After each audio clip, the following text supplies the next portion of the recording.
जिस उपदेश से राम जी को राजकुमार भगवान राम बने, वो उपदेश आप सुन रहे हैं। कितना ऊंचा ग्रंथ है। इसको वाल्मीकि रामायण भी बोलते, योग वशिष्ठ महारामायण भी बोलते। राम तीर्थ ने इसी का बार बार अध्ययन किया था। ये आप भी शांत हो जाएंगे परमात्मा में, और दूसरों को भी शांति देने की क्षमता देने वाला ये सदग्रंथ है। इसको वेदांत का सिद्धांत ग्रंथ बोलते हैं। दूसरे होते प्रक्रिया ग्रंथ। ये करके फिर कब वो आचार्य बनो तब समझो, ये तो थोड़ा पढ़ो और फिर वही सिद्धांत की बात। तो बार बार योग वशिष्ठ महारामायण विचारने योग।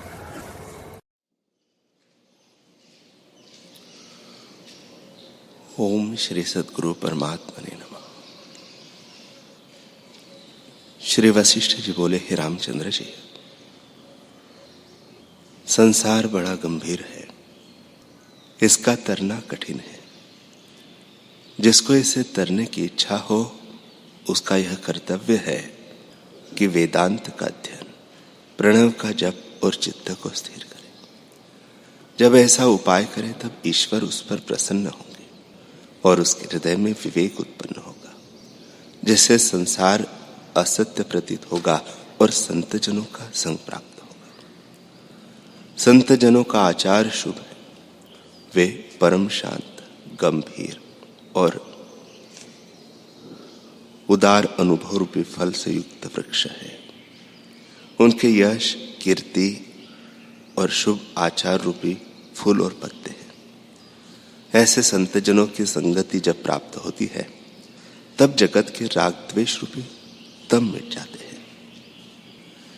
जैसे किसी मजदूर के शीश पर बोझ हो और वह तपन से दुखी हो, पर वृक्ष की शीतल छाया प्राप्त होने पर वह शीतल होता है, फल खाकर तृप्त होता है और थकान का कष्ट दूर हो जाता है, वैसे ही संतों के संग से मनुष्य सुख को प्राप्त होता है। जैसे चंद्रमा की किरणों से मनुष्य शीतल होता है, वैसे ही संतजनों के वचनों से शांति को प्राप्त होता है।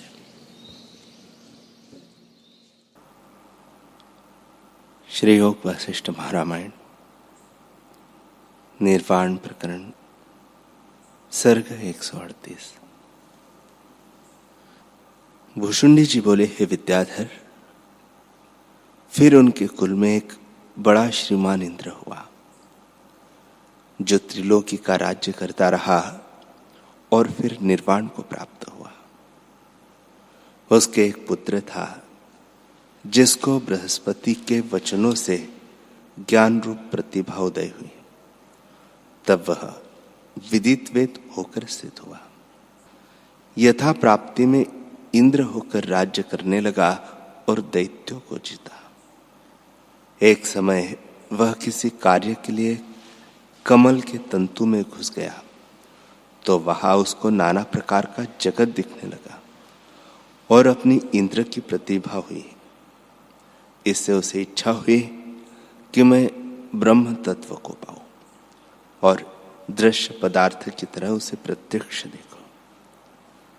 इसलिए वह एकांत में बैठकर समाधि में स्थित हुआ।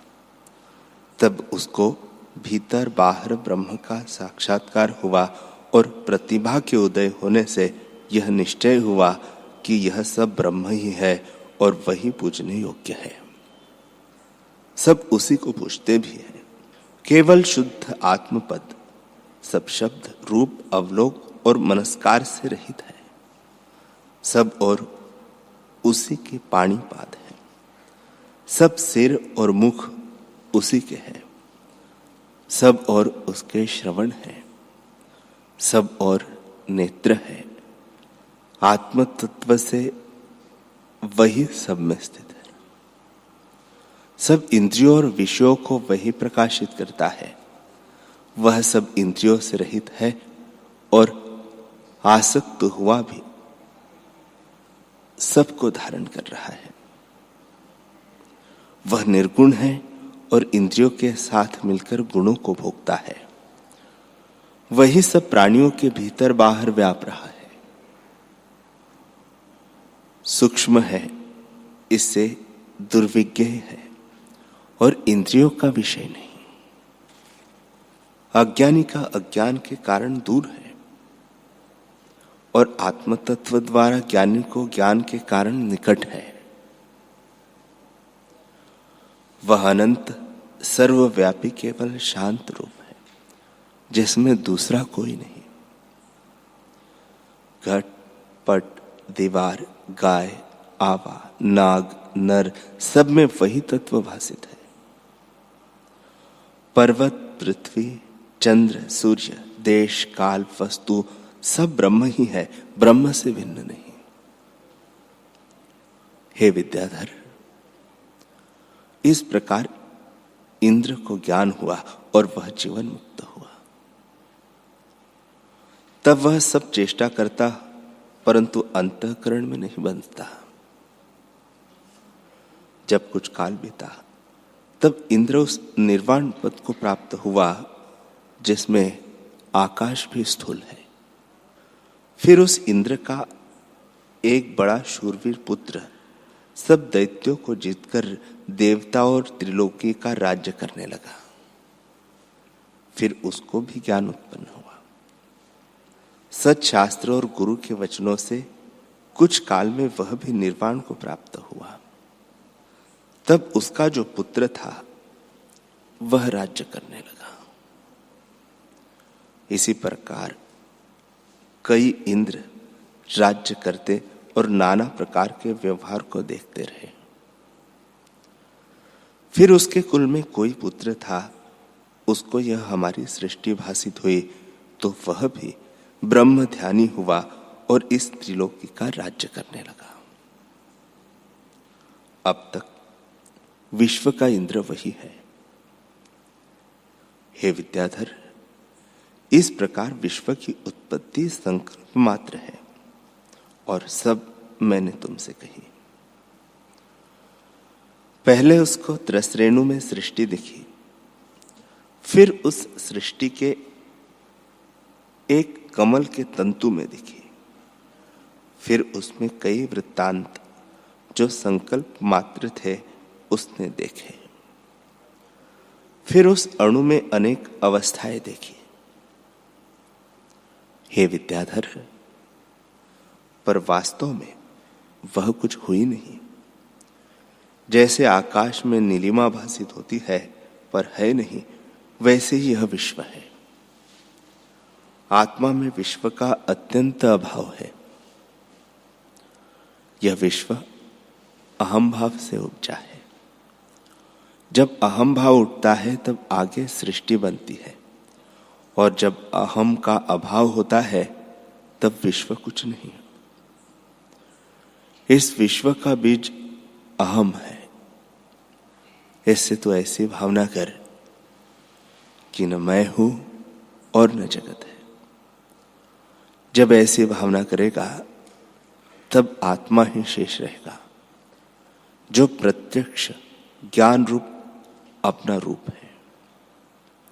हे विद्याधर, इस मेरे उपदेश को अंगीकार कर। भुशुंडी जी बोले, हे विद्याधर, जब अहम का उत्थान होता है तब आगे सृष्टि बनकर भासित होता है, और जब अहम का अभाव होता है तब विश्व कुछ नहीं भासित होता, केवल शुद्ध आत्मा ही भासित होता है। हे विद्याधर, इंद्र ने कहा कि मैं हूं, उसको सूर्य की किरणों के अणु में ऐसे अहम हुआ तो उसने उसमें नाना विस्तार देखा और कष्ट पाया। जो उसको अहम न होता तो दुख न पाता। दुख रूपी वृक्ष का अहम बीज है। आत्मविचार से इसका नाश होता है। जब अहम का नाश होता है तब आत्मपद का साक्षात्कार होता है। आत्मपद का साक्षात्कार होने से परिच्छिन्न अहम का नाश होता है।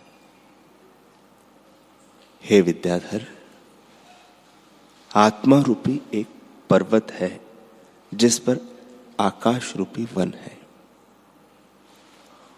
उसमें संसार रूपी वृक्ष लगा है।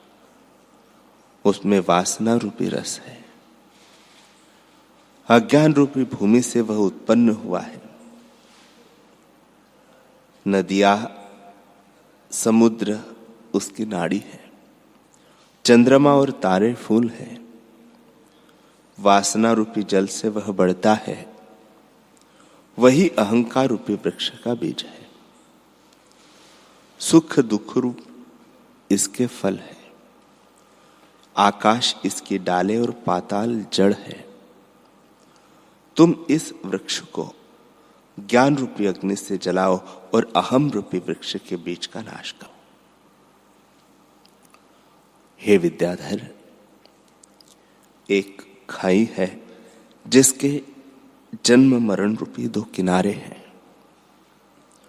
उसमें अनात्म रूपी जल है।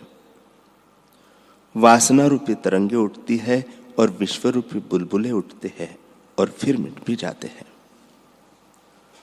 शरीर रूपी झाग है और अहंकार रूपी वायु है। जब वायु हुई तब तरंग और बुलबुले सब होते हैं, और जब वायु मिट गई तब केवल स्वच्छ निर्मल रूप ही भासित होता है। हे विद्याधर, जो वायु हुई तो जल से भिन्न कुछ न हुआ, और जो न हुई तो भी जल से भिन्न कुछ नहीं, जल ही है। वैसे ही अज्ञान के होने और निवृत्त होने पर भी आत्म तत्व ज्यों का त्यों ही है, परंतु सम्यक दर्शन से आत्मपद और अज्ञान से जगत भासित होता है। अहम का होना ही अज्ञान है। जब अहम हुआ तब मम भी होता है। सो अहम मम नाम संसार का है। जब अहम मम मिटता है तब जगत का अभाव होता है। अहम के होते दृश्य भासित होता है और दृश्य में अहम होता है। इससे संवेदन को त्याग कर निर्वाण पद में प्राप्त हो। इतना कहकर भुशुंडी ने मुझसे पूछा कि हे वशिष्ठ जी, इस प्रकार जब मैंने विद्याधर को उपदेश किया तो वह समाधि में स्थित होकर निर्वाण पद को प्राप्त हुआ। जैसे दीपक बुझ जाता है वैसे ही उसका चित्त क्षोभ से रहित शांति को प्राप्त हुआ। हे ब्राह्मण, उसका हृदय शुद्ध था, इस कारण मेरे वचन शीघ्र ही उसके हृदय में प्रवेश कर गए। जब वह समाधि में स्थित हुआ तो मैंने उसको बारंबार जगाया, परंतु वह न जागा। जैसे कोई जलता जलता शीतल समुद्र में जाकर बैठे और उससे कहिए कि तू निकल, तो वह नहीं निकलता, वैसे ही संसार ताप से जलता हुआ जीव जब आत्म समुद्र में गोता लगाता है तब वह संसार के अज्ञान रूपी प्रवाह को नहीं देखता। हे वशिष्ठ जी, जिसका अंतःकरण शुद्ध होता है उसको थोड़े वचन भी बहुत धो लगते हैं। जैसे तेल की एक बूंद जल में बहुत फैल जाती है, वैसे जिसका अंतःकरण शुद्ध होता है उसको थोड़ा वचन भी बहुत होकर लगता है, परंतु जिसका अंतःकरण मलिन होता है उस पर वचन प्रभाव नहीं डालते। जैसे आरसी पर मोती नहीं ठहरता, वैसे ही गुरु शास्त्र के वचन उसको नहीं लगते। जब विषयों से वैराग्य उपजे तब जानिए कि हृदय शुद्ध हुआ। हे वशिष्ठ जी, जब मैंने विद्याधर को उपदेश किया तब वह शीघ्र ही आत्मपद को प्राप्त हुआ, क्योंकि उसका चित्त निर्मल था। हे मुनीश्वर, जो तुमने मुझसे पूछा था सो मैंने कहा कि उस विद्याधर को मैंने अज्ञान से रहित चिरकाल जीता देखा। इतना कहकर वशिष्ठ जी बोले कि हे रामचंद्र जी, ऐसे कहकर काकभूषुंडी चुप हो रहे और मैं नमस्कार करके आकाश मार्ग से अपने घर आया। हे रामचंद्र जी, मेरे और काकभूषुंडी के इस संवाद को 11 चौकड़ी युग बीतते हैं। हे राघव, यह कोई नियम नहीं है कि थोड़े काल में ज्ञान उपजे व बहुत काल में। यह हृदय की शुद्धता की बात है। जिसका हृदय शुद्ध होता है उसको गुरु और शास्त्रों का वचन शीघ्र ही लगता है, जैसे जल नीचे को स्वाभाविक जाता है। हे रामचंद्र जी, इतना उपदेश जो मैंने तुमको क्रम से किया है, उसका तात्पर्य यही है कि वासना को त्याग करो। सोचो कि मैं कौन हूं और जगत क्या है। तब पीछे निर्विकल्प केवल आत्मपद रहेगा, जो सबका अपना रूप है और उसका साक्षात्कार तुमको होगा। जैसे मलिन दर्पण में मुख नहीं दिखता, वैसे ही आत्मरूपी दर्पण अहम रूपी मल से ढका है। जब उसका त्याग करोगे तब आत्मपद की प्राप्ति होगी और जगत भी अपना रूप भासित होगा। आत्मा से भिन्न कुछ नहीं है, क्योंकि सब केवल आत्म तत्व मात्र है और जो कुछ भासित होता है उसे मृग तृष्णा के जल सा और बंध्या के पुत्र सा जानो। यह जगत आत्मा के प्रमाद से भासित होता है। जैसे आकाश में नीलिमा भासित होती है पर है नहीं, वैसे ही जगत प्रत्यक्ष भासित होता है और है नहीं। जैसे रस्सी में सर्प मिथ्या है, वैसे ही आत्मा में जगत मिथ्या है। जब आत्मा का ज्ञान होगा तब जगत का अत्यंत अभाव होगा और केवल आत्म तत्व मात्र भासित होगा। श्री वशिष्ठ जी बोले, हे रामचंद्र जी, तुम अहम वेदना से रहित हो। संसार रूपी वृक्ष का बीज अहम ही है। वासना से शुभ अशुभ रूप कर्मों का सुख दुख फल है और वह वासना ही से प्रफुल्लित होता है। इससे अहम भाव को निवृत्त करो। जब अहम फूटता है तब आगे जगत भासित होता है। जब अहंता से रहित होंगे तब जगत का भ्रम मिट जाएगा। अहंता आत्मबोध से नष्ट होती है। आत्मबोध रूपी खंबारी से उड़ाया अहंता रूपी पाषाण न जानोगे कि कहा गया। स्वर्ण मिट्टी के ढेले सा तुमको हो जाएगा। शरीर रूपी पत्ते पर अहंता रूपी अणु स्थित है। जब बोध रूपी वायु चलेगी तब न जान पाओगे कि कहा गया। शरीर रूपी पत्ते पर अहंता रूपी बर्फ का कणका स्थित है। बोध रूपी सूर्य के उदय होने पर न जानोगे कि वह कहा गया। बोध बिना अहंता नष्ट नहीं होती। चाहे कीचड़ में रहे और चाहे पहाड़ में जावे, चाहे घर में रहे और चाहे स्थल में रहे, चाहे स्थूल हो चाहे सूक्ष्म हो, चाहे निराकार हो चाहे रूपांतर को प्राप्त हो, चाहे भस्म हो चाहे मृतक हो, चाहे दूर हो अथवा निकट हो, जहां रहेगा वही अहंता इसके साथ है।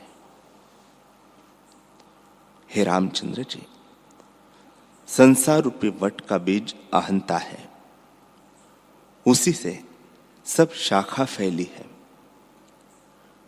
सब अर्थों का कारण अहंता है। जब तक अहंता है तब तक दुख नहीं मिटता और जब अहम भाव नष्ट होता है तब परम सिद्धि की प्राप्ति होती है। हे रामचंद्र जी,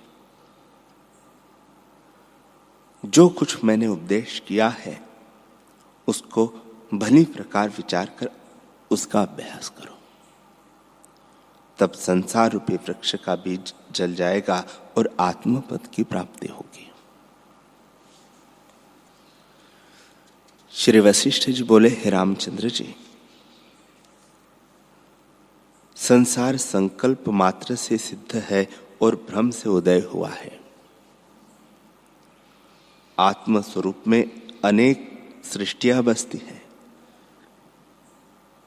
कोई लीन होती है, कोई उत्पन्न होती है और कोई उड़ती है, कहीं इकट्ठी उड़ती है और कहीं भिन्न भिन्न उड़ती है, सो सब मुझको प्रत्यक्ष भासित होती है। देखो वे उड़ती जाती है। यह सब आकाश रूप है और आकाश ही से मिलती है। जैसे केले का वृक्ष देखने भर को सुंदर होता है पर उसमें कुछ सार नहीं होता, वैसे ही विश्व देखने भर को सुंदर है पर आकाश रूप है। जैसे जल में पहाड़ का प्रतिबिंब पड़ता है और हिलता जान पड़ता है, वैसे ही यह जगत है। राम जी ने पूछा, हे भगवान, आप कहते हैं कि सृष्टि मुझे प्रत्यक्ष उड़ती दिखती है, तुम भी देखो। यह तो मैं कुछ नहीं समझा कि आप क्या चाहते हैं। वशिष्ठ जी बोले, हे रामचंद्र जी, अनेक सृष्टियां उड़ती है सो सुनो। पंच भौतिक शरीर में प्राण स्थित है, प्राण में चित्त है और उस चित्त में अपनी अपनी सृष्टि है। जब वह पुरुष शरीर का त्याग करता है तब लिंग शरीर, जो वासना और प्राण है, उड़ता है। उस लिंग शरीर में जो विश्व है वह सूक्ष्म दृष्टि से मुझको भासित होता है। हे रामचंद्र जी, आकाश में जो वायु है उसका रूप रंग कुछ नहीं, वही वायु प्राणों से मिलकर मुझे प्रत्यक्ष दिखाई देती है। इसी का नाम जीव है। यथार्थ में न कोई आता है न जाता है, परंतु लिंग शरीर के संयोग से आता जाता और जन्मता मरता दिखता है। मनुष्य अपनी वासना के अनुसार आत्मा में विश्व देखता है। यह वासना मात्र सृष्टि है। जैसी वासना होती है वैसा ही विश्व भासित होता है। हे रामचंद्र जी, यह पुरुष आत्म स्वरूप है, परंतु लिंग शरीर के मिलने से इसका नाम जीव हुआ है। यह अपने को परिच्छिन्न जानता है पर वास्तव में ब्रह्म रूप है। देश काल और वस्तु के परिच्छेद से रहित ब्रह्म है, पर प्रमाद से अपने को कुछ का कुछ मानता है। इसी का नाम लिंग शरीर है। जैसे घटाकाश भी महाकाश है, परंतु घट के खप्पर से परिचिन्न हुआ है, वैसे यह पुरुष भी आत्म स्वरूप है और अहंकार के संयोग से उत्पन्न हुआ है।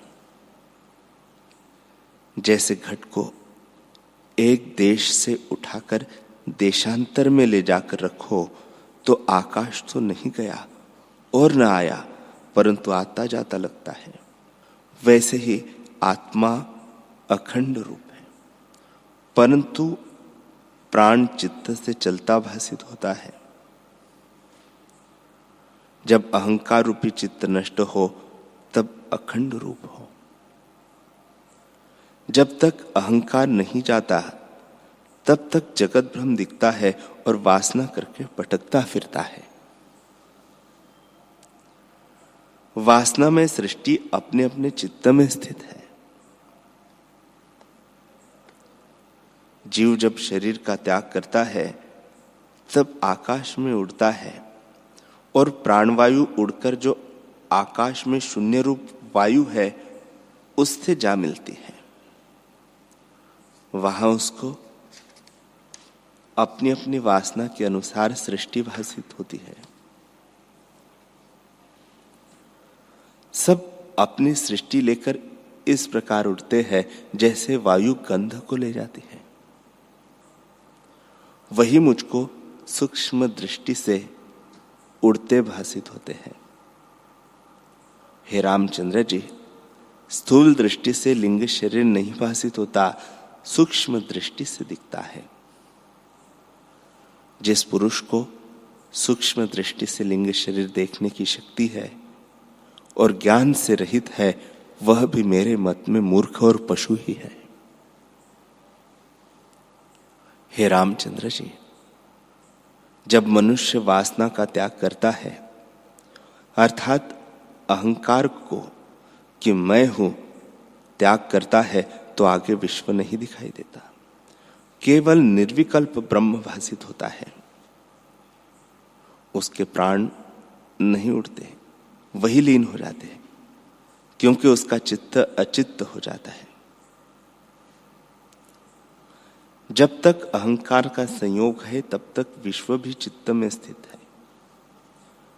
जैसे बीज में वृक्ष और तिलों में तेल होता है, वैसे ही उसके हृदय में विश्व स्थित है। जैसे मृत्तिका में पड़े बड़े छोटे बर्तन, लोहे में सुई और खड़ंग और बीज में वृक्ष भाव स्थित है, चैतन्य अथवा जड़ हो, वैसे ही यह संकल्प कलना और उसमें भेद है। स्वरूप में कुछ नहीं, और वैसे यह जगत भी है। हे रामचंद्र जी, विश्व संकल्प मात्र है, क्योंकि दूसरी अवस्था में इसका नाश हो जाता है। यह जागृत अवस्था जो तुमको भासित होती है, मिथ्या है। जब स्वप्न देख पड़ता है, तब जागृत नहीं रहती। जब जागृत आती है, तब स्वप्न नष्ट हो जाता है। जब मृत्यु आती है, तब सृष्टि का अत्यंत अभाव हो जाता है और देश काल पदार्थ रहित वासनानुसार और सृष्टि भासित होती है। हे रामचंद्र जी, यह विश्व ऐसा है जैसे स्वप्न नगर। जैसे संकल्प पूर्ण होते हैं, वैसे ही सब संकल्प उड़ते फिरते हैं। कई सृष्टि परस्पर मिलती है, कई नहीं मिलती, परंतु सब संकल्प रूप है। भ्रम से और का और भासित होता है।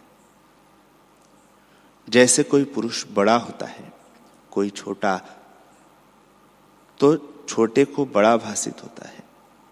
जैसे हाथी के निकट और पशु तुच्छ लगते हैं और चींटी के निकट और सब बड़े लगते हैं, वैसे ही जो ज्ञानवान पुरुष है, उसको बड़े पदार्थ और देश काल संयुक्त विश्व तुच्छ भासित होता है और वह उन्हें असत्य जानता है। पर जो अज्ञानी है, उसको संकल्प सृष्टि बड़ी होकर भासित होती है। जैसे पहाड़ बड़ा भी होता है, परंतु जिसकी दृष्टि से दूर है, उसको महालघु और तुच्छ सा लगता है। और चींटी के निकट तुच्छ मृत्तिका का ढेला भी पहाड़ के समान है। वैसे ही ज्ञानी की दृष्टि में यही जगत नहीं, इससे बड़ा जगत भी तुच्छ लगता है, पर अज्ञानी को तुच्छ भी बड़ा लगता है। हे रामचंद्र जी, यह विश्व भ्रम से सिद्ध हुआ है। जैसे भ्रम से सीपी में रूपा और रस्सी में सर्प दिखता है, वैसे ही आत्मा के प्रमाद से यह विश्व भासित होता है, पर आत्मा से भिन्न नहीं। जैसे निद्रा दोष से जीव अपने अंग भूल जाते हैं और जागने पर सब अंग देख पड़ते हैं, वैसे ही अविद्या रूपी निद्रा में सोया हुआ जीव जब जागता है, तब उसे सब विश्व अपना रूप दिखाई देता है।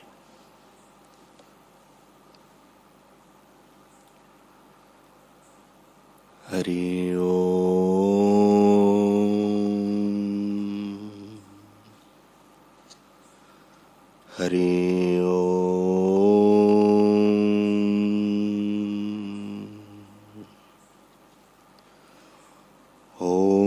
सहनाववतु सहनौ भुनक्तु सह वीर्यं करवावहै तेजस्विनावधीतमस्तु मा विद्विषावहै। ओम शांति शांति शांति। श्री सद्गुरुदेव भगवान की जय।